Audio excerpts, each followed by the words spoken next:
आज Doubtnut app download करें। Doubtnut पर अपने सभी गणित, रसायन विज्ञान, भौतिक विज्ञान और जीव विज्ञान के डाउट्स का करो सफाया। बस प्रश्न की फोटो खींचो, एक ही प्रश्न को क्रॉप करो और तुरंत वीडियो सोल्यूशन पाओ। अभी डाउनलोड करें। दोस्तों, हमको प्रश्न दिया हुआ है, दो उपग्रह है, एक S1 है और एक S2 है। पृथ्वी के चारों ओर अलग अलग कक्षाओं में चक्कर लगा रहे हैं। S1 क्या है? पृथ्वी के निकट है, मतलब S1 की अलग अलग कक्षाओं में क्या है? S1 पृथ्वी के निकट वाली कक्षा पे है और S2 जो उपग्रह है वो पृथ्वी से दूरी पर है। तो किस उपग्रह की हमको दिया गया है क्या? कक्षीय चाल, परिक्रमण काल, गतिज ऊर्जा, गुरुत्वीय स्थितिज ऊर्जा और कुल यांत्रिक ऊर्जा किस उपग्रह की अधिक है, हमको देखना है ये सारी चीजें। तो हम ये सारी चीजें देख लेते हैं। इसको अच्छे से समझने के लिए सबसे पहले चित्र बना लेते हैं। दोस्तों, मैंने प्रश्न के अनुसार चित्र बना लिया है। चित्र में मैंने दर्शाया है कि कोई ग्रह है, ये पृथ्वी है। प्रश्न में हमको दिया गया है कि पृथ्वी, तो पृथ्वी के चारों ओर गति करती है, तो मैंने पृथ्वी बनाया है और पृथ्वी के चारों ओर दो उपग्रह बना दिए हैं, कृत्रिम उपग्रह। एक है S1। S1 का जो कक्ष है वो पृथ्वी से निकट कक्ष है। S1 इस कक्ष में गति करता है, तो ये कक्ष जो है पृथ्वी का निकटतम कक्ष है उपग्रह के लिए, S1 के लिए। और S2 जो है उसका कक्ष पृथ्वी से दूर है, मतलब S1 की सापेक्ष पृथ्वी से दूर है उसका कक्ष, परिक्रमण कक्ष। ठीक, हमको क्या ज्ञात करना है? पहला हमको दिया है कक्षीय चाल ज्ञात कीजिए। तो पहला है कक्षीय चाल। चाल क्या होता है? दूरी बटे समय। तो कक्षीय चाल के लिए सूत्र हमारे पास क्या होता है? कक्षीय चाल को हम V0 से दर्शाते हैं और V0 के लिए सूत्र होता है हमारे पास वर्गमूल में गुरुत्वीय नियतांक गुना पृथ्वी का द्रव्यमान बटे जो पृथ्वी है और वो कक्षीय परिक्रमण कक्ष है उनके बीच की दूरी, जिसको हम स्मॉल r से दिखाते हैं। ठीक है, तो V0 यहाँ पर हम देख सकते हैं गुरुत्वीय नियतांक तो नियत है, पृथ्वी का भार भी बदलने नहीं वाला, द्रव्यमान जो है नियत रहेगा पृथ्वी का। तो कक्षीय चाल किस पे निर्भर कर रहा है? कक्षीय चाल जो है वो निर्भर कर रहा है दूरी पर, कि कोई कृत्रिम उपग्रह है वो कितना दूर पर है। और दूरी के क्या है? व्युत्क्रमानुपाती है, मतलब दूरी बढ़ने पर चाल घट जाएगा, दूरी कम होने पर चाल बढ़ जाएगा। दूरी के वर्गमूल के व्युत्क्रमानुपाती है। तो इस हिसाब से हम देखें कि किसका परिक्रमण कक्ष अधिक है, अधिक दूरी पर। S2 का परिक्रमण कक्ष अधिक दूरी पर है, तो S2 का जो चाल होगा वो कम होगा। तो हमको क्या पूछा? चाल किसका अधिक होगा? कक्षीय चाल। जो नजदीक होगा उसका कक्षीय चाल अधिक होगा, जिसका r कम होगा उसका कक्षीय चाल अधिक होगा। तो r किसका कम है? दूरी किसकी कम है? S1 की। S1 की दूरी पृथ्वी से कम है, तो S1 के लिए दूरी r का मान क्या है? अपेक्षाकृत कम है। अतः क्या होगा? अतः हमको पूछा गया है कक्षीय चाल, अतः S1 का कक्षीय चाल अधिक होगा। S1 का कक्षीय चाल अधिक होगा। ये हमको पहला प्रश्न मिल गया। अब हम दूसरे प्रश्न की ओर बढ़ते हैं। ठीक है, ठीक होगा। दूसरा प्रश्न में हमसे क्या पूछा गया है? दोनों उपग्रहों में से किसकी परिक्रमण काल ज्यादा होगी?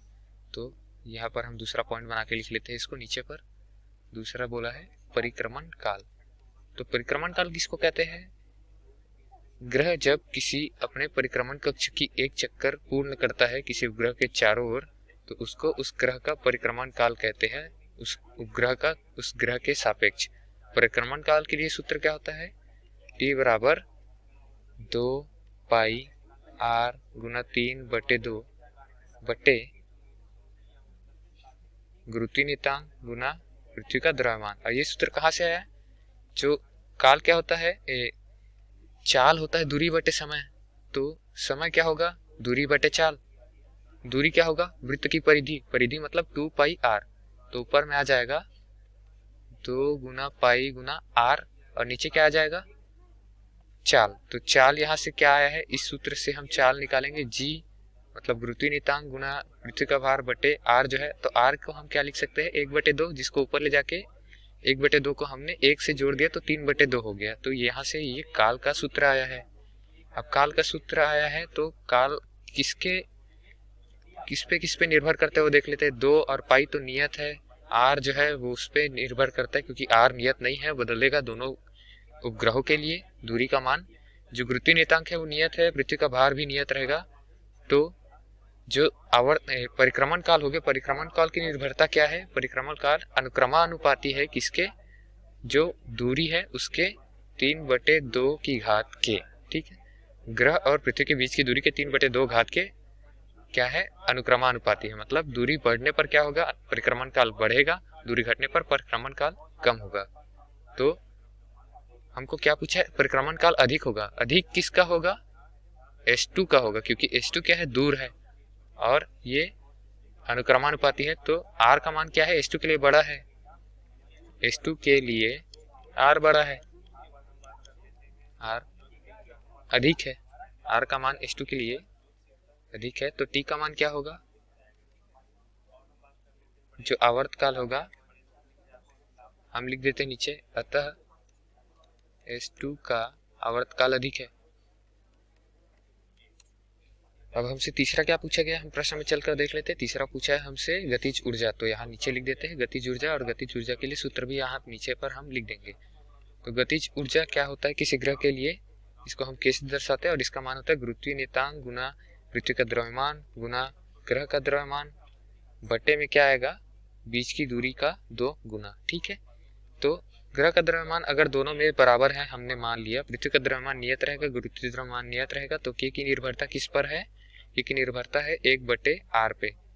मतलब r का मान अगर बढ़ेगा तो के का मान घटेगा, दूरी का मान बढ़ेगा तो के का मान घटेगा, गतिज ऊर्जा का दूरी का मान घटेगा तो गतिज ऊर्जा बढ़ जाएगी। अब यहाँ पर किसकी गतिज ऊर्जा अधिक है दिया हुआ है?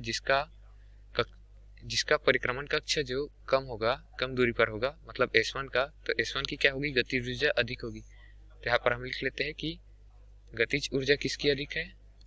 गतिज ऊर्जा जो है S1 का अधिक है। तो अब हम चौथे प्रश्न की ओर बढ़ते हैं। चौथे में हमसे क्या पूछा गया है?